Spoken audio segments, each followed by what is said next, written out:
Before we get started, I want to thank everyone who stayed up to get an MCP enamel pin on Halloween. This creepy community is amazing. We still have a few pins left, so if you haven't got one yet, go to bit.ly/morbidpin, that's bit.ly/morbidpin, to get one before we run out. Thank you so much, listeners. You never cease to amaze us with your support. Thank you. The next episode will be our 50th. In celebration of 50 episodes, I'm planning an extra long one, and it may take me a little more time, so don't worry if it's a little late. It's on a topic that is near and dear to my heart, and I want to pack as much info into it as possible. I promise it will be worth the wait.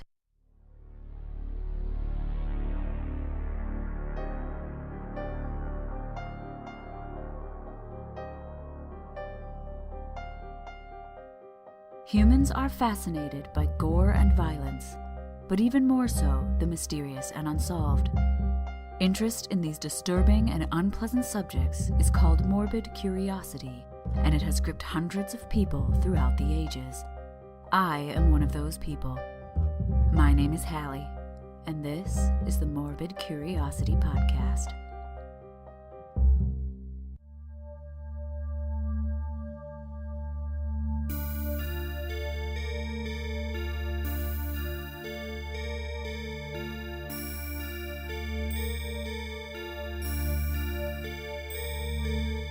In October of this year, archaeology was in the news in a big way when the story of a Roman child from the 5th century CE went viral.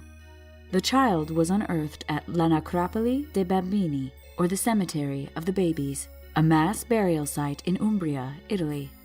The cemetery seemed to be dedicated to the youngest victims of a malaria outbreak that occurred in 450 CE. Most of the children buried in this cemetery were under 3 years old. This is quite unusual, but what was even more unusual was that many of the graves included objects that the Romans associated with magic. Objects such as ravens' talons, bronze cauldrons filled with ashes, and the bones of toads and puppies. These ritualistic objects were thought to ward off evil. Even stranger than this is the discovery of this child. The child was around 10 years old when they died, the oldest person discovered in the cemetery so far, and they were buried with a large rock in their mouth. This type of unusual mortuary treatment has been found all over Eastern and Southern Europe in graves that date to the medieval era. It's thought that a rock placed in the mouth of a deceased person was meant to prevent them from becoming a vampire. In archaeology, this type of unusual mortuary practice is often referred to as a deviant, atypical, or non-normative burial. This practice has been noted in certain individuals from a variety of cultures, from diverse time periods and geographic locations. Mortuary treatments in general can teach us a lot about a culture or society's view on death and the role the dead play in the lives of the living. This type of atypical mortuary treatment gives us insight into one aspect of that life: fear. Fear of the dead, and fear of things that were not understood. Identification and interpretation of these atypical mortuary treatments is often difficult, and requires comparison with many other burials from the same area and culture to determine if it is indeed atypical. This can often be a challenge, as normal for one society might be considered atypical in another, and one culture may have several forms of burial practices that are thought of as normal. These practices also change over time. Atypical mortuary treatments are seen all across the world, and a variety of individuals have received them, such as defeated warriors, executed criminals, saints, and human sacrifices. The treatments vary as much as the individuals who received them. The ones we are going to focus on in this episode are those that have been classified as necrophobic, or tied to the fear of the dead rising from the grave. This type of atypical burial is often referred to in the public media as a vampire burial. Archaeologists often use this term, but always make it clear that the deceased person in the grave is not actually a vampire, but someone who was treated in a way that suggests those that buried them believed or suspected they were a vampire.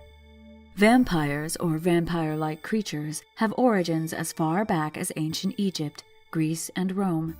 Belief in an undead creature that sustains itself by drinking the blood of the living is a worldwide phenomenon with many specific versions that reflect the local cultures that perpetuate the myth. The version most of us think of today is the one that became popular in the early 1800s, which is a gaunt, pale, and often alluring humanoid creature with sharp incisors that drinks blood from the neck of its victims. Unlike this Western view of the vampire, the Slavic or Eastern European vampire was thought to be of a ruddy or red complexion and was bloated with the blood of its victims. This is likely a reference to the bloating stage of the decomposition process, a process which was not well understood at the time and would have been seen by those that exhumed a suspected vampire soon after death. The Eastern European vampire also wore its death shroud, which it had chewed away in the area around its mouth. They came out of their graves at night to drink the blood of the living. Other times they could come out in the daylight, appearing as they had in life, but at night they wandered in search of blood and haunted the living. This version of the vampire seems to originate in the 11th century CE and is defined as a reanimated corpse that was possessed by an evil or unclean spirit. And like the Western vampire, it preyed on the living at night, but it wasn't just draining blood. It also caused illness, human, animal, and crop deaths, natural disasters such as flooding, and general misfortune that affected the entire community. In Poland especially, the concept of vampires included a wide range of very localized beliefs.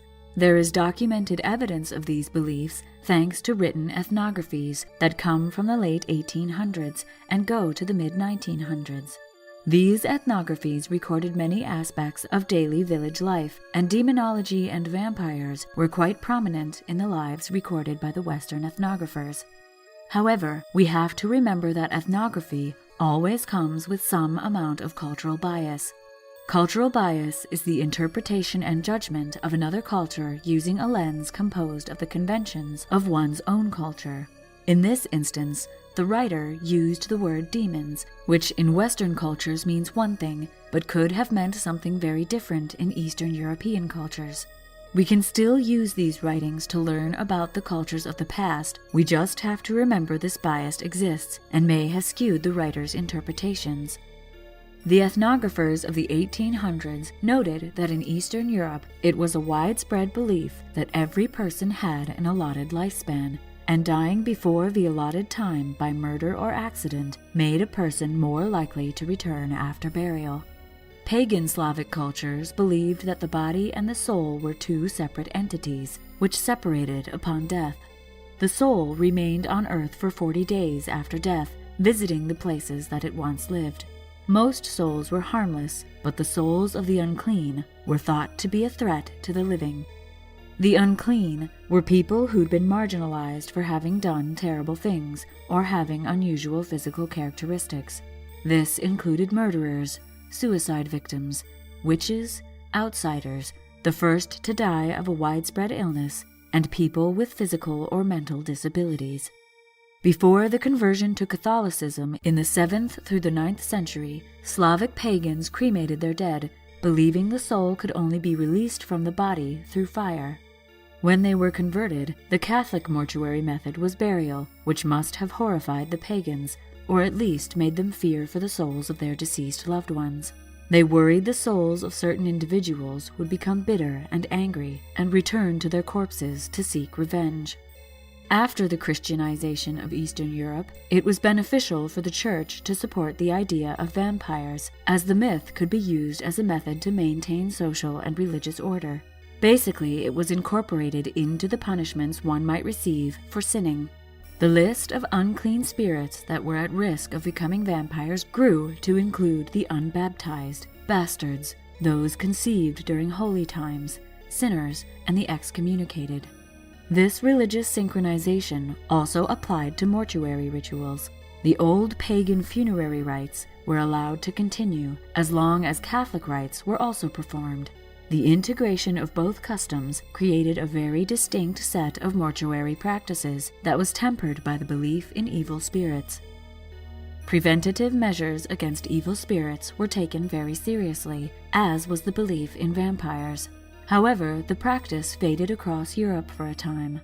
These practices then show up again in the 15th and 16th centuries, possibly due to the fear of plague, which was again spreading across Europe, or fear of other disease epidemics. People suspected of being vampires were often the first person to have died during an epidemic.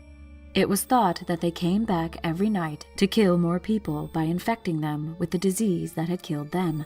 Therefore, burying the first person to die during an outbreak with anti-vampire mortuary treatments was thought to aid in stopping the spread of the disease. Practices for preventing vampirism vary by location and also changed over time. The things that determined what was necessary to stop a vampire, be it a rock left in the mouth of the deceased or a sickle at their throat, depended on what had worked for that community before.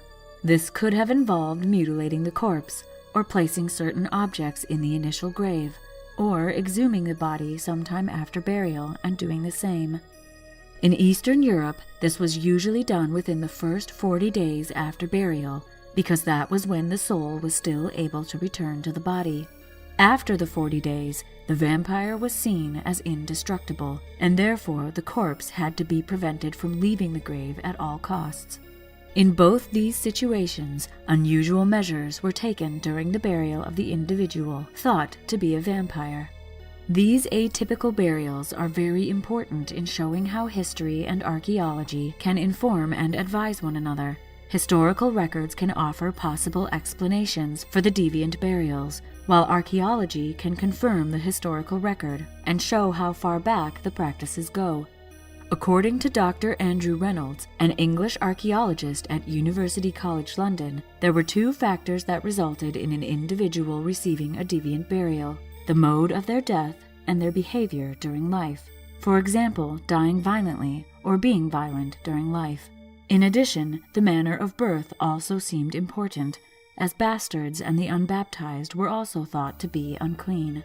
This is thought to be due to the idea that the soul was at greater risk during these transitions between states of existence.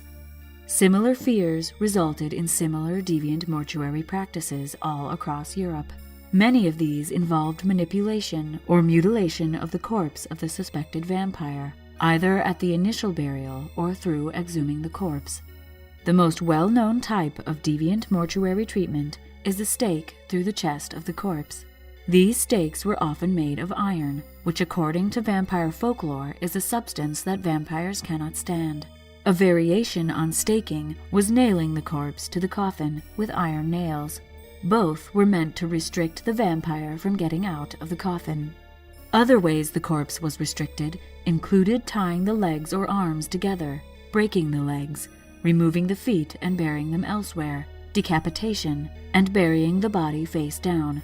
Rocks were also placed on the body or on the top of the grave to weigh down the corpse. They were also placed under the chin to prevent the mouth from opening, or placed in the mouth to prevent the corpse from biting. Apotropaics, or objects placed in the grave that are meant to turn away evil, were also part of these deviant burials. Apotropaics were used on those who were at risk of becoming a vampire, but not as much of a risk as others. These objects varied from coins to sharp implements. Stakes are technically an apotropaic. Other apotropaics included poppy seeds, which were meant to force the reanimated corpse to go back to sleep instead of rising. Coins, which were thought to be protective charms, and sickles or scythes, which were placed over the body in order to cut it should it try to rise. Some of these practices also pertain to the soul of the suspected vampire. Burying someone face down or putting a rock in their mouth meant their soul could either not leave the body or return to it. Now that we know what archaeologists use to identify deviant burials, I'd like to talk about several specific so-called vampire burials, some of which made it into the news recently. Before we get to that, however, let's pause for a word from our sponsors. Our regular sponsor is Audible.com. Audible can provide you with interesting and engaging audiobooks. In fact, there are over 180,000 of them to choose from, which you can listen to on your iPhone, Android, Kindle, or other MP3 players. MCP listeners can get a free audiobook download and a 30-day free trial of audible.com by going to www.audibletrial.com/MCP. You can also find this link on our Facebook page and website. If you sign up for the free trial, you get a free audiobook that is yours to keep, even if you cancel the service as soon as you finish downloading it. And the MCP gets the funding it needs to keep bringing morbid history to your ears. So go get your free audiobook on us. Our other sponsor is ThinkGeek, the premier retailer for the global geek community. Express your love of all that is geeky and nerdy with clever t-shirts and other unique apparel, home and office decor, electronics, collectibles, and more. ThinkGeek has great gifts whether you're into science or science fiction, and many of the items on their website you won't find anywhere else. Just follow our link, bit.ly/morbidgeek, to search their massive collection. That's bit.ly/morbidgeek to get your geek on. Lastly, if you like this podcast, why not sponsor the MCP yourself by becoming a patron on Patreon?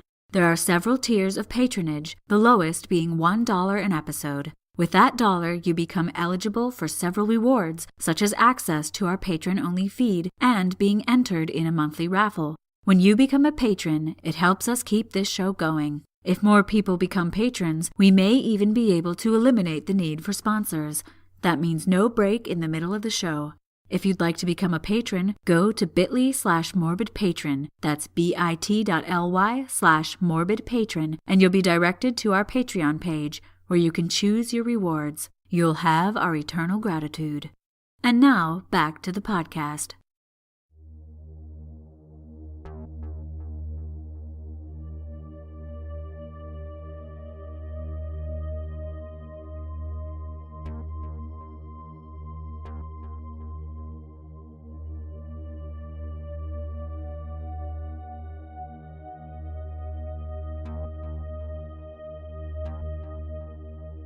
While deviant burials have been found all over the world, most of the so-called vampire burials come from Eastern Europe. More than 50 examples have been archaeologically excavated in Poland. A well-known set of deviant burials was found near Drawsko, Poland. This site is called Drawsko I, and it's a cemetery that was used mostly in the 17th and 18th century, a time frame classified by archaeologists as post-medieval. Out of around 330 burials, 6 were noted to be atypical, in ways thought to be associated with Slavic vampire folklore. One of the 6 was a female who was buried with a sickle across her pelvis, a rock on her throat, and a coin in her mouth. 4 of the other burials had sickles across their necks, and 1 other had a rock at their throat. This type of atypical burial was rare in Poland at this time, but have been seen elsewhere in Europe. There is no evidence the bodies were exhumed, so these items were placed during the initial burial. The rest of the cemetery has some unusual quirks as well for the time. Many of the graves impose on one another, and there is no church associated with the cemetery. The overlapping graves may be explained by the fact that many cholera epidemics swept through the area during this time, and perhaps these graves were dug in haste to bury the dead. The mortuary treatment could indicate that these individuals were the first victims of these outbreaks. It's unlikely the cemetery is made up of only cholera victims, however, as the village is not large enough to have produced so many burials for a single epidemic. Another interesting quirk is that about 1/3 of the normal burials also included apotropaic grave goods, mostly copper coins. Some were just next to the body, but others would have been placed under the tongue or in the mouth. There is no noticeable pattern as to which burials had these coins, so it's difficult to determine why those specific individuals had them and others didn't. Strontium isotope analysis, a method of chemical analysis that matches isotopes of strontium, which makes its way into the bones through eating vegetables and plants that grow in the soil, to geographic locations, was performed on the teeth of the 6 individuals who were buried atypically. It was found that the individuals in these graves were local to the area where they were buried. This suggests that they were not treated this way because they were outsiders. None of them showed any deformity or illness in their skeletons either, so there wasn't a biological reason either. leaving only social or cultural reasons for this mortuary treatment. This type of reason is not visible in the archaeological context. Therefore, we can only make educated guesses based on historical documentation from the time about these beliefs. From the historical documents, we know that during the time that Dravsko Cemetery was in use, there was an increase in the documented vampire attacks across Eastern Europe. Communities, small and large, were encouraged to take precautionary measures when burying their dead to prevent vampirism. The apotropaics in this cemetery are likely due to this heightened fear. Poland had another so-called vampire burial in the news in 2014, when a skeleton from the 16th century was excavated at Kamien Pomorska in western Pomerania. The skeleton was found to have a rock in its mouth and a stake run through its leg. The rock had been pushed into the mouth with such force that several teeth were knocked out. While many believe this is another example of a so-called vampire burial, some archaeologists believe that this and several other deviant burials in Poland are the graves of executed criminals, not suspected vampires. Another deviant burial was found in the town of Perperikon in Bulgaria, where a heavy iron plowshare was found piercing the chest of a middle-aged male skeleton. The force used to drive the stake-like plowshare into the deceased broke their clavicle and scapula, or collarbone and shoulder bone. The left leg was also amputated and placed next to the body. The burial dates to the early 13th century, and it's thought that these mortuary treatments were done in an effort to fight off the Black Death. Another 2 skeletons with metal objects driven through their chests were found in the nearby town of Shozopol. Stories of vampires began in Bulgaria long before the Christianization of the country in the 10th century. Bulgarian archaeologists have unearthed over 100 examples of this type of deviant burial. In 2006, a research project began near Venice, Italy, in which a mass grave of plague victims was excavated on the island of Lazzaretto Nuovo, a name that you may recognize from our Poveglia episode. The lazzarettos of Venice were quarantine facilities which held ships and their crews at hospitals to make sure they were healthy before allowing them to enter the city of Venice. This was done to stop the spread of the plague, which hit Venice several times over the centuries. The island of Lazzaretto Nuovo held a hospital as well as several mass graves that contained the corpses of those who died from the plague. Those that died in the city were also sometimes brought out to Lazzaretto Nuovo to be buried. In one of these mass graves from the 16th to 17th century, a skull was found with a brick between its teeth. The skeleton is thought to be that of a middle-aged female, and although there were other bricks in the skeletal assemblage, this one is thought to have been purposefully placed in the mouth of this individual. Although this type of mortuary treatment is rare in Italy for this time, it's not unheard of in the past. Archaeologists are currently interpreting the burial as a vampire burial, which suggests this individual was likely one of the first to die during this wave of plague. Another interesting deviant burial that may or may not be classified as a vampire, but is definitely atypical, comes from England. In late January of 2017, a Roman-British skeleton was found buried prone, or face down, with a stone in its mouth at Stanwick in Northamptonshire. There were also marks on the inside of the mandible that suggest the tongue was removed. Simon Mays, a skeletal biologist and one of my heroes, stated that this type of burial mutilation was unique to Roman Britain. A prone burial indicates that the individual was someone who behaved in a way that the community felt was odd or threatening in some way. Deviant necrophobic burials like this are found in Britain as late as the 11th century, and detailed writings about them can be found from the 12th century, which discuss revenants or vampires that were disinterred and mutilated after alleged attacks. There are even some lesser-known stories that suggest the practice persisted beyond the Middle Ages and into the 20th century. One story states that in 1915, during World War I, an officer saw 2 British soldiers burying a German soldier face down and knew that this was to prevent him from rising again. These types of burials also continued elsewhere in Europe into the 19th and 20th century, although they were rare. So why were these people treated this way after death? While there are many reasons why deviant burials occurred, these necrophobic, anti-vampire mortuary treatments were born out of fear for the lives of the living and desire for control of situations that were not well understood. Illness, mental and physical, natural disasters, and the processes of birth and death were not well understood, and therefore often feared. Corpses became a sort of scapegoat for anything that could go wrong, and these practices gave people something they could do to try and prevent these misfortunes. It didn't work, but it made them feel like they had some type of agency in a confusing world. It must have been taken very seriously if the living were burying their wealth in the form of coins and harvesting tools. These were things they needed to live, and yet they were burying them with the dead. Many times, these mutilations and manipulations of corpses were done for the good of the community, and the entire community supported it. The practices encouraged social order by creating consequences to acting in a way that was culturally unacceptable or against the laws of religion. In a way, the dead had agency over the living, thanks to this fear of rising from the grave.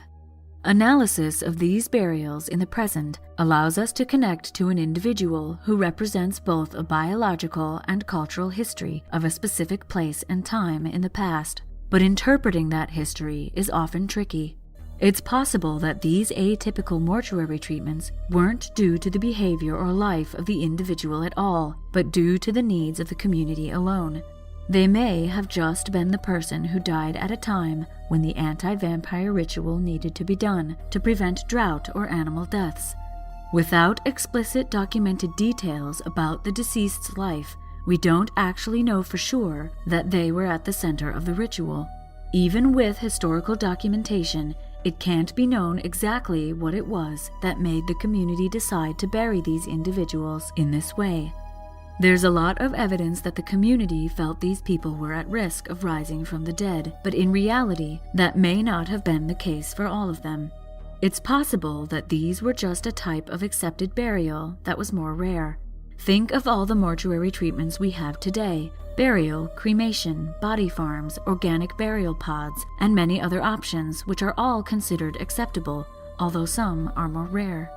The archaeological paradox is that even with physical evidence and historical context to confirm certain things, some of these burials that appear to prevent vampirism may be atypical for other unknown reasons.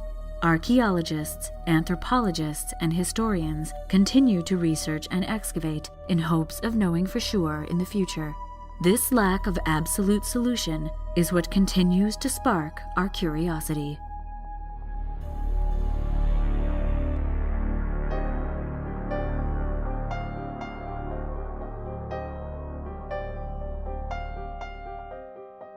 The Morbid Curiosity podcast was produced by H. Lloyd. If you'd like to get in touch or suggest a morbid topic for me to talk about, you can tweet the show @MorbidPodcast or find us on Facebook and Instagram @Morbid Curiosity Podcast. If you like the show, please share us on social media and give us a rating on iTunes. Thank you to everyone who commented, suggested topics, shared MCP posts, and liked or followed the MCP on Facebook, Twitter, and Instagram. People like Heather, Doug, Tava, Morgan, David, Jake, Jeff, Scott, Nick, and Christopher. Lacey, Christina, and Lisa W. have my eternal gratitude for becoming patrons on Patreon. Thank you. Because of you, the listeners, our creepy community is growing, especially on Facebook, so head over there to engage with other listeners, discuss episodes and news articles, and share your own creepy stories. The MCP is part of a wider creepy community known as the Belfry Podcast Network. Check out the other shows on the Belfry Network at www.thebelfry.rip. As I said before, if you really like the MCP, please consider becoming a patron on Patreon. You can also give one-time donations by going to our website, www.morbidcuriositypodcast.com, and clicking on the donate button. On our website, you'll also find links to all our social media, links to our sponsors, and other ways to contact us. Don't forget, we still have a few MCP enamel pins left, so if you want one, go to bit.ly/morbidpin to get yours before we run out. We are eternally grateful for your support. My name is Hallie, and until next time, Thanks for listening. Hey, I'm Jake Barton, host of the Historium podcast. Did you ever fall asleep in history class? If so, you are definitely not alone. History can be boring when focusing on only dates and statistics. Historium, on the other hand, seeks out historical narratives in some of the most unlikely of places. Whether it's Julius Caesar being captured by pirates, or Australia losing a war to flightless birds, or radical religious communists taking over a city during the Reformation, or a Russian submariner who saved the world from nuclear annihilation, I bet you haven't heard these stories before. If you're a fan of this podcast, then I'm sure Historium would be right up your alley. You can find Historium wherever you listen to podcasts.